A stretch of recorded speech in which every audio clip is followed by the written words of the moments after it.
class. What we are studying today? Today we are going to understand the second type of organizational structure, that is divisional structure. ಸಂಘಟನೆಯ ರಚನೆಯಲ್ಲಿ ಇನ್ನೊಂದು ಪ್ರಮುಖವಾದಂತಹ ರಚನೆ ವಿಭಾಗೀಯ ರಚನೆಯನ್ನು ಇವತ್ತು ನಾವು ಏನು ಮಾಡೋದಿವಿ ಡೆಪ್ತದಲ್ಲಿ ತಿಳ್ಕೊಳ್ಳೋದಿವಿ. ಸೊ ಸ್ಟಾರ್ಟ್ ಮಾಡಿಬಿಡೋಣ ನೋಡಿ. ಎಲ್ಲರಿಗೂ ಮೊದಲನೇದು ಅರ್ಥವನ್ನು ತಿಳ್ಕೊಳ್ಳೋಣ.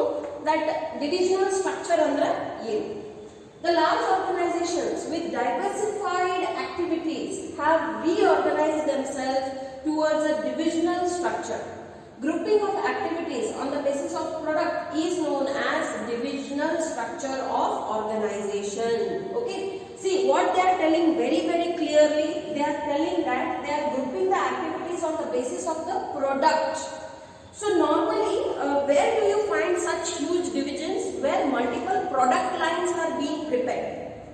Okay, please understand this. So any structure will be adopted depending upon the type of the organization. Suppose if there is an organization which provides multiple products, so then they need to adopt this kind of structure, that is the divisional structure. Can I give you an example for this? Yes. Take the example of Colgate. Okay, now Colgate is a brand which produces so many things, but normally they are substitute to each other. Okay, now let me give you one more larger example. Take an example of Godrej. Now Godrej is one such company which is providing multiple product lines. It is there into consumer, fast moving consumer commodity goods. It is also there into slow moving commodity goods. It is also there into some of the electronic items. Okay, so Godrej is one such company which has offered various product lines. So ಇಲ್ಲಿ ಅವರು ಏನು ಮಾಡ್ತಾರೆ ನೋಡ್ರಿ, ಅವರು product the ಆಧಾರ ಮೇಲೆ depending upon the product they will create a structure in such a way which will help them in managing the organization. See, ultimately what is the main objective of learning organization? It should help in attaining the organizational goals or objectives. For that purpose only organizing is important.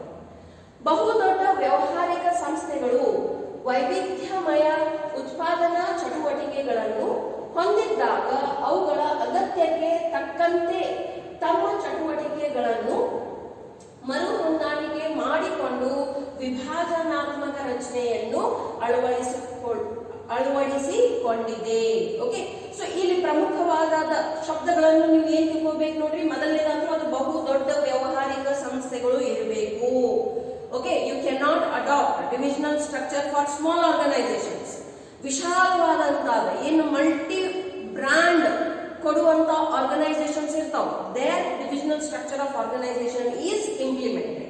Okay, ಎರಡನೇ ಪ್ರಮುಖವಾದಂತಹ ನೀವು ಏನ್ ತಿಳ್ಕೋಬೇಕು ನೋಡ್ರಿ, that ಅವರ ಉತ್ಪಾದನೆ ಏನೈತಿ, ಉತ್ಪಾದನಾ ಚಟುವಟಿಕೆಗಳನ್ನು ಹೊಂದಿದ್ದಾರೆ.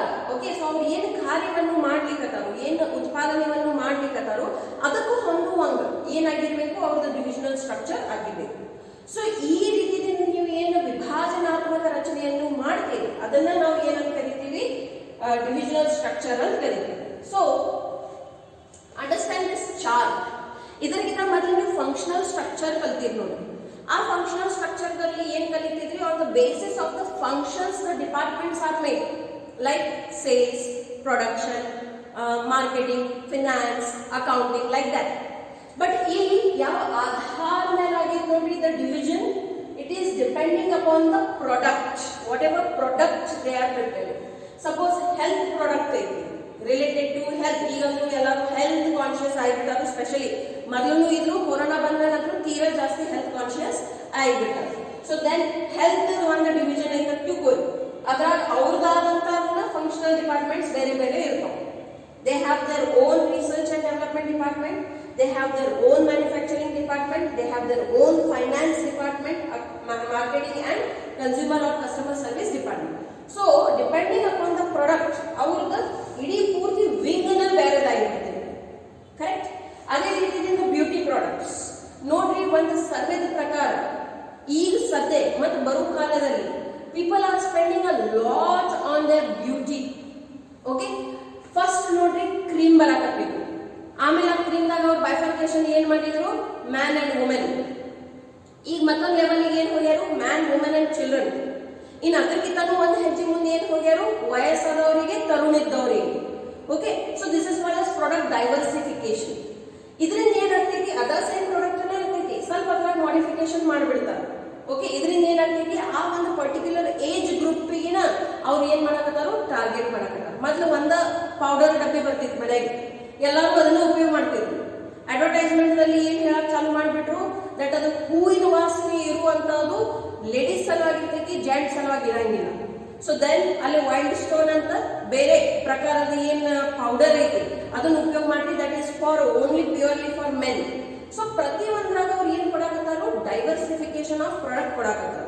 ಇದು ಎಲ್ಲಾನು ಲಾಸ್ಟಿಗೆ ಎಲ್ಲಿ ಹೋಗಿ ಸೇರ್ಕೋತೈತಿ ನೋಡ್ರಿ, ಬ್ಯೂಟಿ ಪ್ರಾಡಕ್ಟ್ಸ್ ದಾಗ ಸೇರ್ಕೋತೈತಿ. Because whatever cosmetics you are using, they all come under the category of beauty products, and it has a huge market worldwide, not only in India, worldwide, because everybody is focusing on their looks, on their outer looks, how they are looking. Okay, whether they are ಬಡಕಿದ್ದವರು ದಪ್ಪಾಗಲಿಕ್ಕೆ powder ಕುಡಿಯಕತ್ತಾರು, ದಪ್ಪ ಇದ್ದವರು ಬಡಕಾಗಲಿಕ್ಕೆ, vice versa. ಇನ್ ಕೆಲವೊಬ್ರು muscle build up ಮಾಡಲಿಕ್ಕೆ powder ಕುಡಿಯಕತ್ತಾರು.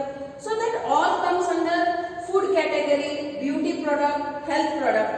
So ಈ ರೀತಿಯಿಂದ ಏನ್ ಮಾಡ್ತಾರೆ ನೋಡ್ರಿ, ಪ್ರಾಡಕ್ಟ್ ಲೈನ್ ದ ಆಧಾರ ಮೇಲೆ, or depending upon the wings, depending upon the diversification that they are giving into the products, ಅವ್ರು ಏನ್ ಮಾಡ್ತಾರೋ ಡಿವಿಷನ್ ಮಾಡ್ತಾರೆ.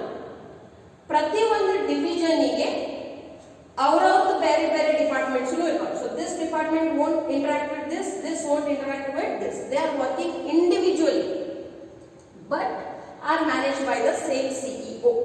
Okay, so ಈ ರೀತಿಯಿಂದ ಏನ್ ನೀವು ಡಿವಿಷನ್ ಮಾಡ್ತೀರಿ ಅದನ್ನ ನಾವು ಏನಂತ ಕರೀತೀವಿ, ಡಿವಿಷನಲ್ ಸ್ಟ್ರಕ್ಚರ್ ಅಂತ ಕರೀತೀವಿ. ಇದು ಯಾವಾಗ ಸಾಧ್ಯ ಐತಿ, first of all the organisation has to be huge. Second, if they are providing diverse products, different multiple kinds of products, then only it is suitable. Okay, ಈಗ ಇದರ ಅಡ್ವಾಂಟೇಜಸ್ ಏನಲ್ಲ ಅದನ್ನು ತಿಳ್ಕೊಳ್ಳಿ. Okay, now the product specialization helps in the development of varied skills in a divisional head, and this prepares him for the higher positions. ಉತ್ಪಾದನದ ವಿಶಿಷ್ಟಕರಣವು ವಿಭಾಗೀಯ ಮುಖ್ಯಸ್ಥನಿಗೆ ಬಹುಮುಖಿ ಕೌಶಲ್ಯಗಳನ್ನು ಅಭಿವೃದ್ಧಿಪಡಿಸಿಕೊಳ್ಳಲು ಸಹಾಯ ಮಾಡಿ ಅವನು ಉನ್ನತ ಹುದ್ದೆಗಳಿಗೆ ಸಜ್ಜಾಗಲು ನೇರವಾಗುತ್ತದೆ. ಓಕೆ, ಸೊ ನೋಡ್ರಿ, ಯಾವಾಗ ನಾವು ಬರೀ ಫುಡ್ ಅಂತ ಹೇಳಿದ್ವಿ, ಮೂರನೇ ನಾವು ಏನ್ ತಗೊಂಡಿದ್ವಿ, ಫುಡ್ ಇಂಡಸ್ಟ್ರಿ. ಆ ಬರೀ ಒಂದು ಫುಡ್ ಇಂಡಸ್ಟ್ರಿದಲ್ಲಿ ನೀವು ನೋಡ್ರಿ, ಈಗ ಬರೀ ಯಾವ್ದಾರ ಒಂದು ಬ್ರಾಂಡ್ ಅದ ಎಕ್ಸಾಂಪಲ್ ತಗೋರಿ. Just take the example of Nestle. Nestle is providing multiple product choices for you. Okay, so ಯಾವಾಗಲೂ ಅದ್ರಾಗ ಅದೇನು ಬರೀ ನೀವು ಒಂದು ಸಾಧಾರಣ ಕಾಫಿನ ತಗೊಂಡ್ಬಿಡ್ರಿ, ಆ ಕಾಫಿದಲ್ಲಿ ನೀವು ಸ್ಟ್ರಾಂಗ್ ಕಾಫಿ, ಲೈಟ್ ಕಾಫಿ, ಈಗ ಫ್ಲೇವರ್ಸ್ ಕೊಡಾಕತ್ತಾರ ಅವರು, ಕ್ಯಾಪಿಚಿನೋ ಕೊಡಾಕತ್ತಾರ, ಮೋಕಾ ಕೊಡಾಕತ್ತಾರ, ಲಾಟೆ ಕೊಡಾಕತ್ತಾರ. Okay, these are all flavours which are offered in coffee. So espresso ಒಂದೈತಿ. ಪಾಯಿಂಟ್ ಏನೈತಂದ್ರ ಯಾವಾಗಲೂ ಒಂದ ವಸ್ತು ಮೇಲೆ ಫೋಕಸ್ ಮಾಡಕತ್ತೀವಿ, you are focusing are completely devoting yourself into one field only. Ultimately you will become the one who is the head. You will become specialized into that particular aspect. So product specialization helps in the development of varied skills in a divisional head. So our division is the head adanu avundra ಈಗ ನೋಡ್ರಿ, please ತಿಳ್ಕೊಳ್ಳಿ. Okay, ಇಲ್ಲಿ ತಿಳ್ಕೊಳ್ಳಿ, ಈ division ಅದ head ಯಾರೇ ಒಬ್ಬರೇ ಇರ್ತಾರೆ. Okay, can you tell that he will be expert in all these other departments also? Yes, he will be. Why? Because he is a kind of given the full responsibility of developing and growing that particular product, and therefore his skill sets, his varied skills in a divisional head will prepare him for higher positions. So is it possible that the one who is working here, the head who is working here in the health department, he can become tomorrow the CEO? Yes, he can. Okay, next, divisional heads are accountable for profits as revenues and costs related to different departments can be easily identified and assigned to them. ನೋಡ್ರಿ, ಯಾವಾಗ ಪೂರ್ತಿ ಹಂಚಿನ ನಿಮಗೆ ಕೊಟ್ಟುಬಿಟ್ಟಿರ್ತಾರೋ, a certain budget allotment will also be made for your department or division. ಅದಾದ ನಂತರ ಅದಕ್ಕೆ ಸೋಲ್ ರೆಸ್ಪಾನ್ಸಿಬಿಲಿಟಿನೂ ನಿಮ್ದೇ ಇರ್ತೈತಿ. If there are profits, you will be given rewards, incentives, promotions. What if there are no profits? Then you might lose your job also. Okay? So therefore, divisional heads are accountable. Accountable ಅಂದ್ರೆ ಏನು? ಉತ್ತರದಾಯಿ. ಉತ್ಪನ್ನಗಳಿಗೆ ಸಂಬಂಧಿಸಿದ ಚಟುವಟಿಕೆಗಳು ಪುನರಾವರ್ತನೆಯಾಗಬಹುದಾದ್ದರಿಂದ ಇದು ವೆಚ್ಚಗಳನ್ನು ಹೆಚ್ಚಳಿಕೆ ದಾರಿ ಮಾಡಿಕೊಡುತ್ತದೆ. Okay, so therefore point ಏನಿದೆ ನೋಡ್ರಿ, that when the complete department is given to you, its revenues and its expenses, revenue means what? Sales. Okay, its revenues, expenses and the income and the profit at the end, whatever is coming, ಅದು totally accountable ಯಾರಿರ್ತಾರೋ ಆ divisional head ಅನ್ನ accountable ಇರ್ತಾರೆ. Now it promotes flexibility and initiative. ಇದು ನಮ್ಯತೆ ಮತ್ತು ಮುಂತೊಡಗುವಿಕೆಗಳನ್ನು ಪ್ರೋತ್ಸಾಹಿಸುತ್ತದೆ. Flexibility ಹೆಂಗ್ ಹೇಳ್ರಿ? Okay, how you can say that it will give flexibility? Because once the divisional head has gathered the experience of one particular segment, he will be able to deliver in a far better way in other department also. Suppose of the transfer agility within the departments only, will he be able to perform there? Yes, he will be able to perform. Why? Because it's the same atmosphere, same people, only the product line is little bit different. Okay, so it promotes for flexibility and initiation. Initiation is very important. ನೀವು ಎಷ್ಟು innovative ಇರ್ತೀರಿ plus initiative ಮಾಡ್ತೀರಿ. Innovative ಅಂದ್ರೆ ಏನು ನೋಡ್ರಿ, ಹೊಸ ಹೊಸ ಐಡಿಯಾಸ್ಗಳನ್ನು ವಿಚಾರ ಮಾಡೋದು. ಇನಿಷಿಯೇಟಿವ್ ಅಂದ್ರೆ ಏನು, ಆ ಐಡಿಯಾಸಿಗೆ ಮುಂದೆ ಬಂದು ನಾ ಮಾಡ್ತೀನಿ, ನನಗೆ ಜವಾಬ್ದಾರಿ ಕೊಡ್ರಿ ಅಂತ ತಗೋದು. That is called initiation. So it provides initiation also and it leads for innovation also due to the flexibility. Okay, then it facilitates expansion and growth. ಇದು ವಿಸ್ತರಣೆ ಮತ್ತು ಬೆಳವಣಿಗೆಯನ್ನು ಸುಗಮಗೊಳಿಸುತ್ತದೆ. ಈಗ ನೋಡ್ರಿ, ಯಾವಾಗ ನೀವು ಒಂದು ಕಂಪ್ಲೀಟ್ ಡಿಪಾರ್ಟ್ಮೆಂಟ್ ಅದ ಹೆಡ್ ಅದೇ, ಟೋಟಲಿ ಎಲ್ಲಾನು ನಿಮ್ ಕೈಯಾಗನೇ ಇದೆ. ಫೈನಾನ್ಸ್ ನಿಮ್ದ, ಮಾರ್ಕೆಟಿಂಗ್ ನಿಮ್ದ, ಪ್ರೊಡಕ್ಷನ್ ನಿಮ್ದ, research and develop, everything is yours for your particular division. And you have the freedom to take the decisions according to your own knowledge, experience. Ultimately ಏನಾಗ್ತೈತಿ, ನಿಮ್ ಕಡೆ ಎಕ್ಸ್ಪಾನ್ಷನ್ ಅಂಡ್ ಗ್ರೋತ್ ಆಗ್ತೈತಿ. Of course ನಿಮ್ಗೆ ಅದರ ಸಂಬಂಧಪಟ್ಟಿದ knowledge ಮತ್ತು ಬೇಕಾಗಿರುವಂತ ಕೌಶಲ್ಯತೆ ಬೇಕು. ಅದೆಲ್ಲಾನು ನಿಮ್ ಕಡೆ ಐತಿ, ನಿಮ್ ಕಡೆ ಮ್ಯಾನೇಜ್ಮೆಂಟ್ ಸಪೋರ್ಟ್ ಐತಿ, ನಿಮ್ ಕಡೆ ಬೇಕಾಗಿರುವಂತ ರಿಸೋರ್ಸಸ್ ಅದಾವು. ಇದೆಲ್ಲಾನು ನಿಮ್ ಕಡೆ ಇತ್ತಂದ್ರೆ it has to lead to the expansion and growth. Okay, so due to the divisional structures, you will see that some of the divisions will grow more than the other divisions, and that is what is required. Okay, normally ಏನಾಗ್ತದೆ ನೋಡ್ರಿ, ಎಲ್ಲಾನು ಯಾವಾಗ mix up ಮಾಡ್ಬಿಡ್ತೀರಿ. Please understand, ನಾ ಏನು ಹೇಳಾಕತ್ತೀನಿ, ಯಾವಾಗ ಎಲ್ಲಾನು mix up ಮಾಡ್ಬಿಡ್ತೀರಿ, ಒಂದು department ಬಹಳ ಚಲೋ ಕೆಲಸ ಮಾಡಾಕತ್ತೆ, ಬಟ್ ಇನ್ನೊಂದು ಡಿಪಾರ್ಟ್ಮೆಂಟ್ ಲಾಸ್ ನಲ್ಲಿ ಹೊಂಟೈತಂದ್ರ that the loss will bring the profit of the another department low. Let me give you an example. Example ತಗೋರಿ, ಹಿಂಗೆ ತಗೋರಿ, ದಟ್ ಒಂದು ಎಲೆಕ್ಟ್ರಾನಿಕ್ ಶೋರೂಮ್ ಐತಿ, ಕರೆಕ್ಟ್? ಆ ಎಲೆಕ್ಟ್ರಾನಿಕ್ ಶೋರೂಮ್ ನಲ್ಲಿ ಅವ್ರು ಏನೇನ್ ಮಾರಾಕತ್ತಾರು? ರೇಡಿಯೋ ಮಾರಾಕತ್ತಾರು, ಆಮೇಲೆ ಮ್ಯೂಸಿಕ್ ಸಿಸ್ಟಮ್ ಮಾರಾಕತ್ತಾರು, ಆದ ನಂತರ ಸ್ಮಾರ್ಟ್ ಫೋನ್ಸ್ ಮಾರಾಕತ್ತಾರು. Okay, please understand, I have given deliberately radios, music systems and smart phones. Okay, according to your normal knowledge, what will be sold more? Of course, mobiles will be sold more. Why? Because people are using them a lot. Music systems sell ಆಗ್ತಾವು, ರೀಸನೇಬಲಿ ಅದು sales ಆಗ್ತೈತಿ. Okay, ಕಾರ್ನಲ್ಲಿ ಬೇಕಾಗಿರ್ತಾವೆ, ಮನೆಯಾಗಿನ ಕೆಲವೊಬ್ಬರಿಗೆ like ಆಗ್ತೈತಿ music system ಇಡೋದು. What do you think, radio sell ಆಗ್ತಾವೆ ಈಗಿನ ಕಾಲದಲ್ಲಿ?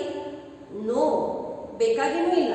ಯಾಕಂದ್ರೆ ಮ್ಯೂಸಿಕ್ ಸಿಸ್ಟಮ್ದಲ್ಲಿ ರೇಡಿಯೋ ಫ್ರೀಕ್ವೆನ್ಸಿದ ಆಪ್ಷನ್ ಇರ್ತೈತಿ, ಮೊಬೈಲ್ನಲ್ಲಿನೂ ಅದ್ರದ್ದು ಆಪ್ಷನ್ ಇರ್ತೈತಿ. If you are living in a metro city, ಕೆಲವೊಬ್ಬರಿಗೆ ಇನ್ನೂ ರೇಡಿಯೋ ಕೇಳೋದು, FM ಅನ್ನು ಕೇಳೋದು ಲೈಕ್ ಆಗ್ತೈತಿ. ಸೊ ಅದ್ರ ಸಲುವಾಗಿ ನೀವು ಸ್ಪೆಷಲಿ ರೇಡಿಯೋ ಸೆಟ್ ಅನ್ನು ಖರೀದಿ ಮಾಡ್ತೀರಿ? ನೋ. ಸೊ ಯಾವಾಗ ನೀವು ಅಕೌಂಟಿಂಗ್ ಮಾಡ್ತೀರಿ, ನಿಮಗೆ ಏನ್ ಕಾಣ್ತೈತಿ, ದಟ್ ಇದೇನ್ ರೇಡಿಯೋ ಡಿಪಾರ್ಟ್ಮೆಂಟ್ ಐತಿ ಅದು ಕಂಪ್ಲೀಟ್ ಲಾಸ್ ದಾಗಿ.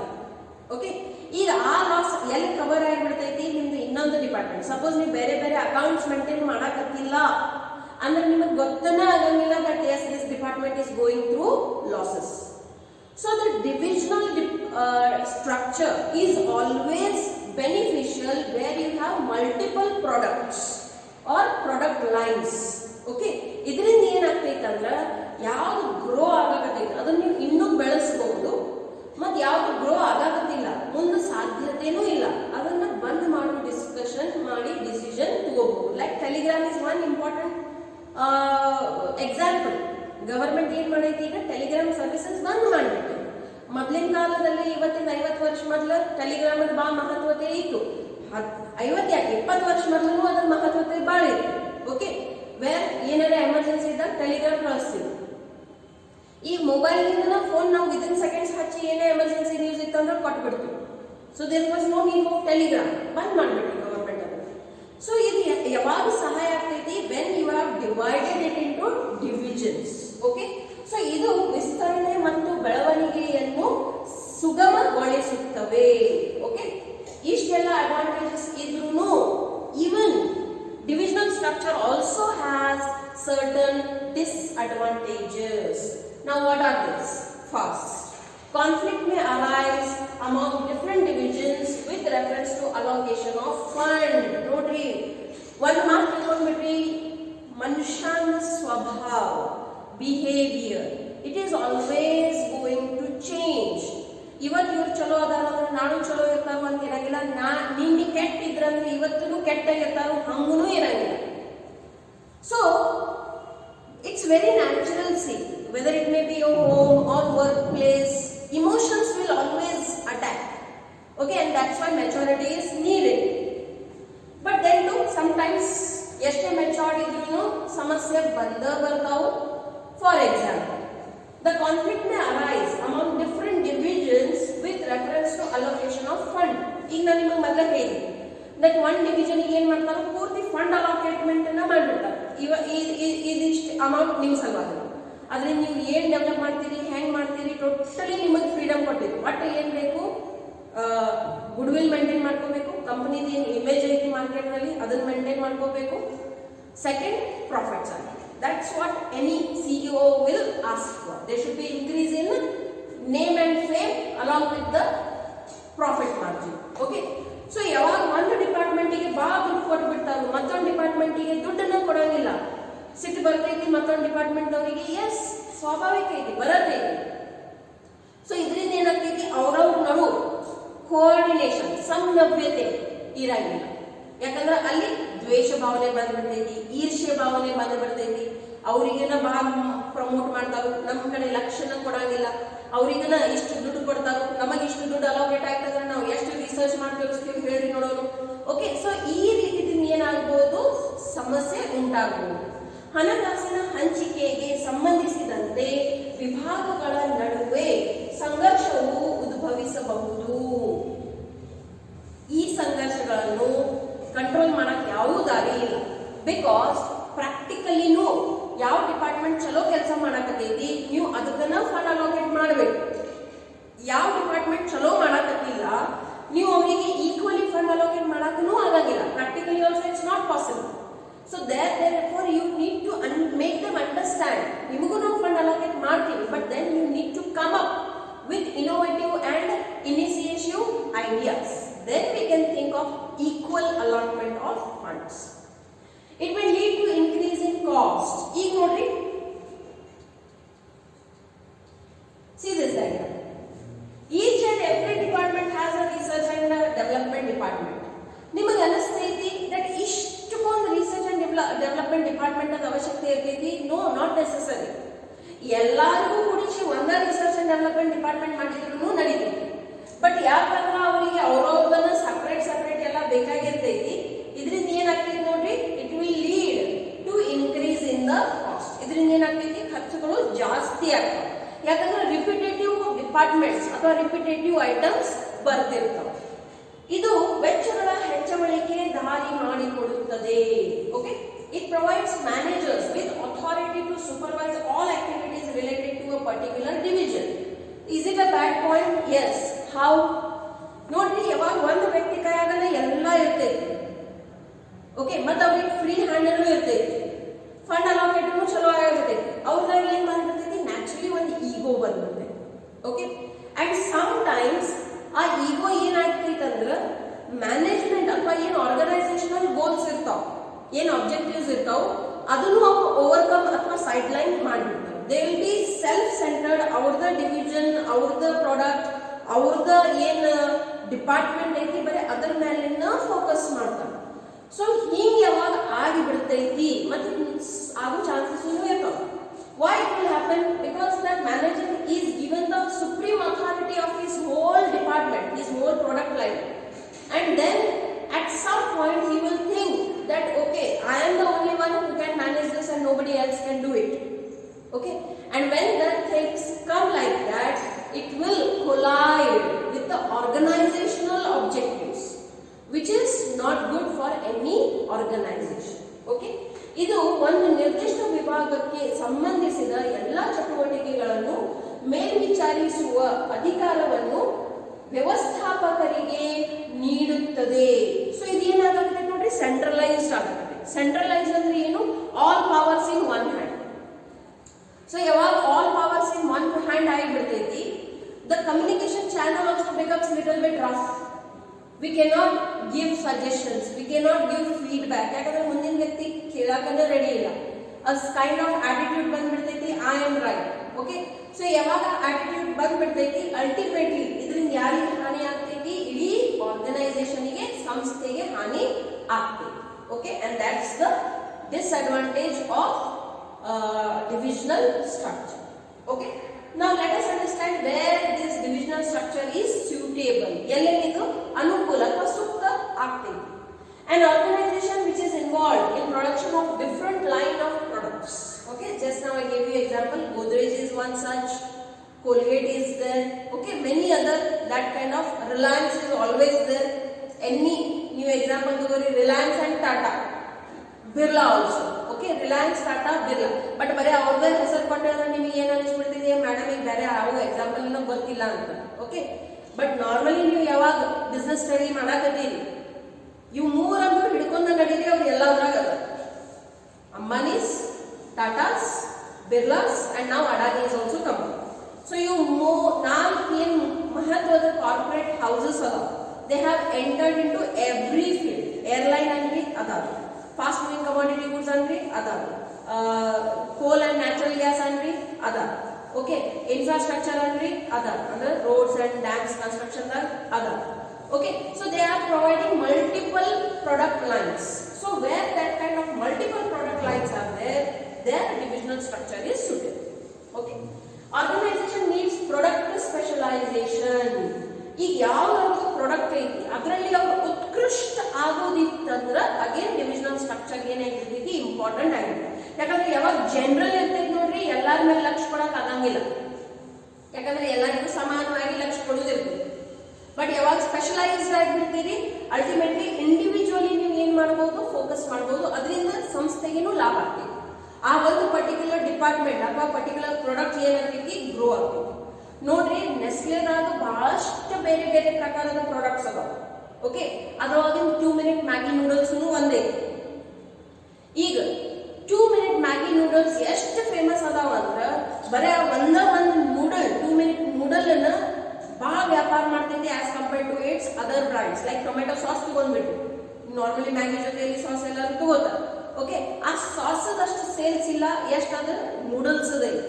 ಸೊ ಡಿವಿಷನಲ್ ಮಾಡೋದ್ರಿಂದ ಅದು ಯಾವ್ದು ಪ್ರಾಡಕ್ಟ್ ಬೆಳೆಯಕತ್ತೈತಿ ಅದನ್ನ ಇನ್ನಷ್ಟು ಬೆಳೆಸಕ್ಕೆ ಏನ್ ಮಾಡ್ತೈತಿ, ಪ್ರೋತ್ಸಾಹ ಕೊಡ್ತೈತಿ. ಯಾವ್ದಿನ್ನೂ ಬೆಳೆಯಕತ್ತಿಲ್ಲ ಅದನ್ನು ಪ್ರೋತ್ಸಾಹ ಮಾಡತೈತಿ. ಯಾಕಂದ್ರೆ ಅದಕ್ಕೆ ಬೇರೆ ಬೇರೆ ಪ್ಯಾರಾಮೀಟರ್ಸ್ ಭಾಳ ಇರ್ತಾವ. There will have many reasons why a product is not growing. But the one which is growing, you should give the opportunity for it to grow, and then the divisional structure is suitable. Then, organization plans to produce more line of products in future. So, yaವಾಗ ನಾವು example ನೋಡ್ರಿ, ಇವತ್ತಿನ example ಬಹಳ ಚಲೋ ಐತಿ. Okay, beauty, health and food, ಈ ಮೂರು field ದಲ್ಲಿ, in all these 3 fields, you will see that so much diversification is available. Especially since the corona has come, everybody has started thinking of organic food. Okay, ಮತ್ತ ಏನು ಗೋಧಿ ಐತಿ, ಆ ಗೋಧಿ ಬಿಟ್ಟ ಜೋಳ, ಗೊಂಜಾಳ, ಓಕೆ, ಇಂಥವೆಲ್ಲ ಏನ್ ಸೂಪರ್ ಗ್ರೇನ್ಸ್ ಅದಾವ. These are all super grains. Okay, bajra is there, jowar is there, makka is there. These are all super grains. So now slowly people are going back to those traditional items. Wheat is good for health? No, it's not too good. Rice? Of course not. Okay, so therefore, corona band ಮೇಲೆ people have started drinking Ayurvedic herbal drinks, kada and all. Okay, Chyawanprash ತಿನ್ನಕ್ಕೆ ಚಾಲು ಮಾಡ್ಯಾರು, ಹಣ್ಣುಗಳನ್ನು ತಿನ್ಲಿಕ್ಕೆ ಚಾಲು ಮಾಡಕತ್ತಾರು, ಈಗ soups ಅದ್ರದ್ದು trend ಬರಾಕತ್ತೈತಿ. So ಈಗ ನೋಡ್ರಿ ಒಂದು ಘಟನೆ ಆಯ್ತು, ಅಲ್ಟಿಮೇಟ್ಲಿ ಅದನ್ನ ಏನಾಗ್ತೈತಿ, ಯಾವುದೋ ಒಂದು ಪರ್ಟಿಕ್ಯುಲರ್ ಇಂಡಸ್ಟ್ರಿ ಗ್ರೋ ಆಗಿರ್ತೈತಿ. ಮತ್ತೆ ಏನು ಪಿಜ್ಜಾ ಬರ್ಗರ್ ಮಂದಿ ತಿನ್ನಾಕತ್ತಿದ್ರು, ಅದನ್ನ ಕಡಿಮೆ ಮಾಡ್ಯಾರು. ರೋಡ್ ಮೇಲೆ ಏನ್ ಎಂತಾದ್ರೂ ಇಂತದ್ರೂ ತಿನ್ನಕ್ ರೆಡಿ ಇದ್ರು ಮಂದಿ. Okay, they were least bothered about their health, but now they are very much careful. ಬಿಂದಾಸ್ ಅಡ್ಡಾಡಕತ್ತಾರ ಈಗ ಮಾರ್ಕೆಟ್ದಾಗ, ಬಟ್ ಅಟ್ ಲೀಸ್ಟ್ ಏನ್ ಮಾಡಕತ್ತಾರು, ಇಂಟರ್ನಲಿ ಸ್ಟ್ರಾಂಗ್ ಅದಾರು, ಅದರ ಮೇಲೂ ಫೋಕಸ್ ಮಾಡಕತ್ತಾರ.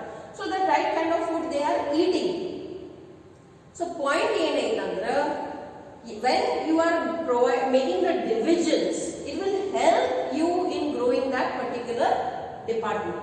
Organization plans to produce more line of products in future. Okay, ಈಗ ನೋಡ್ರಿ ಯಾವಾಗಿನ corona ಬಂತು, ಅರ್ಶನ ಅರ್ಶದ ಪುಡಿ ಅದ್ರ ಡಿಮಾಂಡ್ ಬಹಳ ಜಾಸ್ತಿ ಆಯ್ತು. ಓಕೆ, ಮೊದಲ ಅರ್ಶನದ ಹಾಲು ಯಾವಾಗ ಕುಡಿತಿದ್ರು ನೋಡ್ರಿ, ಬರೇ ಸಣ್ಣ ಮಕ್ಕಳು ಕುಡಿತಿದ್ರು, ದೊಡ್ಡವರಂತೂ ಕುಡಿಯತ್ತಿದ್ದಿಲ್ಲ.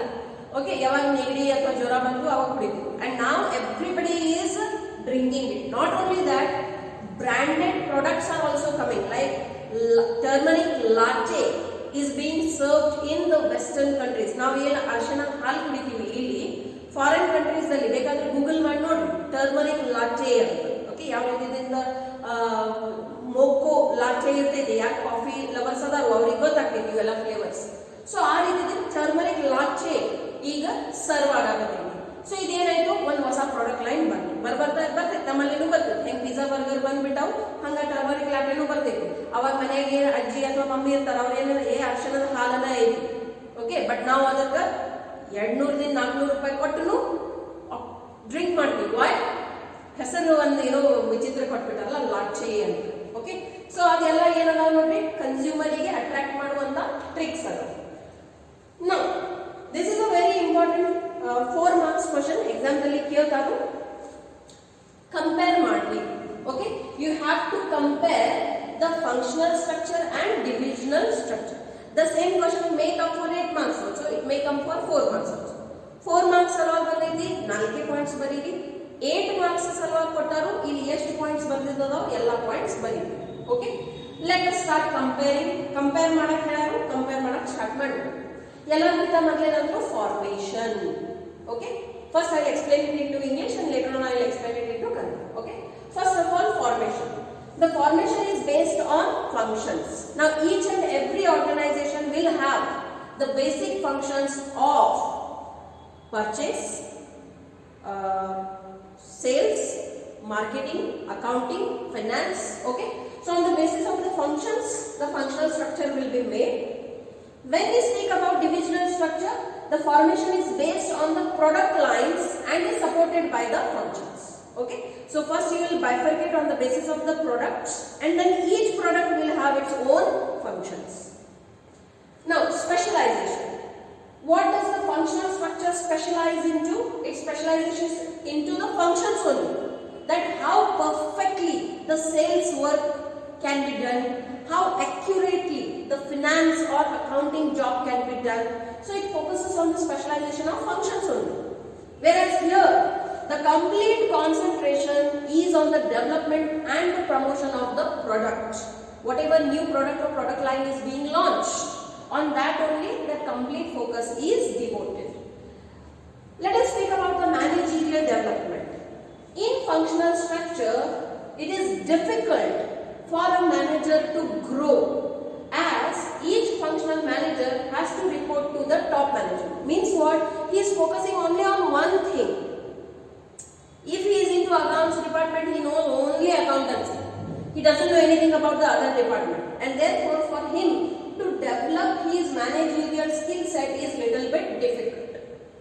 But it is easier for the one who is into the divisional structure, because ultimately he has the power, whole responsibility to focus on all the functions of his division. So it becomes easier for him to develop his managerial skills, and that's why he can be promoted for the higher post. Here it's not that easier to get promoted for the higher post. So the autonomy as well as the chance to perform multiple functions helps in managerial development. Now let us speak about the cost. Everything involves cost, see. So the functions are not duplicated and hence it is economical. What do you mean by economical? Which is less costly. That is what is called as economical. Because the whole organization is divided according to the function only. No function is repeated and therefore there is no duplication of cost. Duplication means what? Same work is being done again and again, and when same work is done, ultimately the cost will increase. Here the duplication will happen. As I had told you in this class itself, each and every product will have its own research and development segment or function, which is not necessary actually, because see, we don't do that much research and development into any product. Nirma one powder too. ಎಷ್ಟು ವರ್ಷ ಆತ್ Nirma powder ಉಪಯೋಗ ಮಾಡಕತ್ತಾರ ಮನೆಯಾಗ, ಏನಿಲ್ಲ 40 ವರ್ಷ ಆಯ್ತು ಉಪಯೋಗ ಮಾಡಕತ್ತಾರ. Have you seen any such development or research into that product? No, nothing as such. Okay, so actually there are few departments which do not require the duplication of the work, but even though those functions are there, then it will lead to the increase in the cost, because in each department you need to have that kind of people, the place, so rent will be there, electricities will be there, salaries will be there, maintenances will be there. This is all duplication of the job. So duplication of resources in various departments, and hence it becomes costly. Okay. Now responsibility. It is difficult to fix on a department. See, I have told you in my previous class, if the sales are not increasing, okay, and the sales department goes and informs the production department that nodri ನೀವು ಏನು product ತಯಾರು ಮಾಡಕತ್ತೀರಿ, whatever you are producing, it is not being accepted by the customer, so kindly modify. Will that department listen to the sales department? No, unless and until the order is coming from the top. So here you cannot fix the blame that due to whom the particular job is not being done properly. So it's difficult to fix on a department that okay, it was your responsibility and you need to take care. Ultimately the growth of the organization is everybody's responsibility, not only sales, not only purchase, not only the accounts or any other department. Okay, here it is easy to fix the responsibility for performance. How? See, a certain budget will be allocated to them, whole freedom will be given to them, a particular set of people will be given, and then they will be asked to perform, and then if they fail to perform, they are responsible and accountable for that particular situation. Now coordination. It is difficult for a multi-product company to get the coordination if it is structured on the basis of function. Functional ಆಧಾರದಲ್ಲಿ ಯಾವುದಾದ್ರೆ multi product company ಐತಂದ್ರೆ ಅವ್ರ ನಡುವೆ coordination ತರುವುದು ಸಾಧ್ಯ ಇಲ್ಲ. Whereas it becomes easy because all functions related to a particular product are integrated in one department only. Understanding? Suppose what example we have taken in divisional structure for that same product line, food, health, and whatever the another one point was there. If it is not divided according to division, it is only according to the function, would it have been possible for them to perform in a better way? No. Okay. So this is suitable only for the small organization, and that is suitable when it is a huge multi-product organization. Okay. Now let us understand the same in Kannada. Okay. ಕಾರ್ಯಾತ್ಮಕ ಮತ್ತು ವಿಭಾಗೀಯ ರಚನೆಯ ಹೋಲಿಕೆಯ ನೋಟ. ಏನು ಹೇಳ್ತಾರೆ ನೋಡಿ, ಇದರ ಸ್ಥಾಪನೆ ಯಾವಾಗ? ಇದರ ಸ್ಥಾಪನೆಯು ಕಾರ್ಯಗಳ ಮೇಲೆ ಆಧರಿಸಿದೆ. ಅವರು ಏನೇನು ಕಾರ್ಯಗಳನ್ನು ಮಾಡ್ತಾರೆ, ಉತ್ಪಾದನೆ ಆಯಿತು, ಮಾರಾಟ ಆಯಿತು, ಲೆಕ್ಕ ಶಾಸ್ತ್ರ ಆಯಿತು, ಹಣಕಾಸಿನ ವಿಭಾಗ ಆಯಿತು, ಅದರ ಆಧಾರದಲ್ಲಿ. ಓಕೆ. ಇದರ ಸ್ಥಾಪನೆಯು ಉತ್ಪನ್ನನ ಶ್ರೇಣಿಗಳ ಮೇಲೆ ಆಧರಿಸಿದೆ ಮತ್ತು ಕಾರ್ಯಗಳಿಂದ ಬೆಂಬಲಿಸಲ್ಪಟ್ಟಿದೆ. ಓಕೆ. ವೈಶಿಷ್ಟ್ಯತೆ, ಕಾರ್ಯಾತ್ಮಕ ವೈಶಿಷ್ಟ್ಯತೆ ಬರ್ತೈತಿ, ಇದರಲ್ಲಿ ಉತ್ಪಾದನಾ ವೈಶಿಷ್ಟ್ಯತೆ ಬರ್ತೈತಿ. ಇಲ್ಲಿ ಅವರು ಮಾತ್ರ ಕಾರ್ಯಗಳ ಮೇಲೆ ಅಷ್ಟೇ ಫೋಕಸ್ ಮಾಡೋರು, ಮತ್ತು ಇಲ್ಲಿ ಅವ್ರದ್ದೇನು ಉತ್ಪಾದನೆ ಐತಿ, ಅವ್ರದ್ದೇನು ವಸ್ತು ಐತಿ, ಸರಕು ಐತಿ, ಅದ್ರ ಮೇಲೆ ಅವ್ರು ಏನ್ ಮಾಡ್ತಾರೋ ಫೋಕಸ್ವನ್ನು ಮಾಡ್ತಾರೆ. ನಿರ್ವಹಣಾ ಅಭಿವೃದ್ಧಿ, ಓಕೆ, ಇದು ಪ್ರತಿಯೊಬ್ಬರ ಕಾರ್ಯಾತ್ಮಕವಾಗಿರುತ್ತದೆ.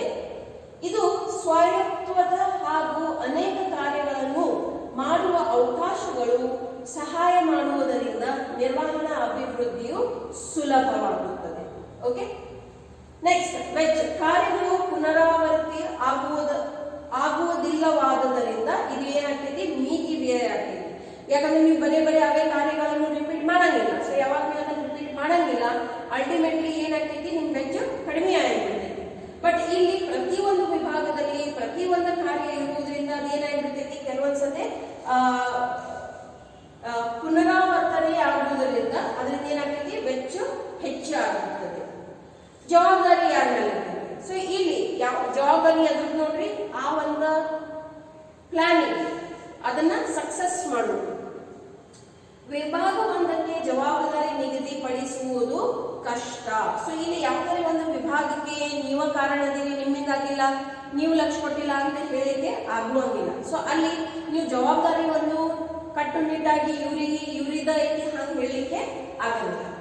ಕಾರ್ಯನಿರ್ವಹಣೆಗೆ ಜವಾಬ್ದಾರಿ ನಿಗದಿಪಡಿಸುವುದು ಸುಲಭ. ಯಾಕಂದ್ರೆ ಇಲ್ಲಿ ಇವರಿಗೆ ನೀವು ಅವ್ರಿಗೊಂದು ಪರ್ಟಿಕ್ಯುಲರ್ ಅಲಾಟ್ಮೆಂಟ್ ಮಾಡಿರ್ತೀರಿ ಫಂಡ್ಸ್, ಮತ್ತು ಅವರಿಗೆ ನಾವು ಫುಲ್ ಫ್ರೀ ಹ್ಯಾಂಡ್ ಕೊಟ್ಟಿರ್ತೀರಿ, ಫ್ರೀಡಮ್ ಕೊಟ್ಟಿರ್ತೀರಿ, ಎಲ್ಲ ರೀತಿಯಿಂದ ಸ್ವಾತಂತ್ರ್ಯತೆ ಇರ್ತೈತಿ ಅವ್ರ ಕೆಲಸವನ್ನು ನಿರ್ವಹಿಸಲಿಕ್ಕೆ.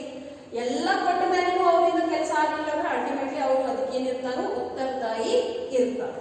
ಲಾಸ್ಟಿಗೆ ಸಂನವ್ಯತೆ. ಬಹು ಉತ್ಪನ್ನಗಳ ಕಂಪನಿಗಳಲ್ಲಿ ಇದು ಕಠಿಣ ಇರ್ತೈತಿ. ಓಕೆ, ಎಲ್ಲಿ ಒಂದೇ ಪ್ರಕಾರದ ಪ್ರಾಡಕ್ಟ್ ತಯಾರಾಗ್ತೈತಿ ಅಲ್ಲಿ ಇದು ಸುಲಭ ಐತಿ. ಬಟ್ ಎಲ್ಲಿ ಬಹು ಉತ್ಪನ್ನಗಳು ಇರ್ತಾವು ಅಲ್ಲಿ ಸಂನವ್ಯತೆ ಇರುವುದು, ಕಾರ್ಯಾತ್ಮಕ ರಚನೆಯಲ್ಲಿ ಕಠಿಣ. ಅದೇ ರೀತಿಯಿಂದ ನಿರ್ದಿಷ್ಟ ಉತ್ಪನ್ನಗಳಿಗೆ ಸಂಬಂಧಿಸಿದ ಎಲ್ಲ ಕಾರ್ಯಗಳನ್ನು ಒಂದು ವಿಭಾಗದಲ್ಲಿ ಒದಗಿಸಲಾಗುವುದರಿಂದ ಇದು ಏನಾಗ್ತೈತಿ, ಸುಲಭ ಆಗ್ತೈತಿ. Okay, so this all has been given in your textbooks also, so kindly go through it, read thoroughly. This all will come into your upcoming exams. Thank you.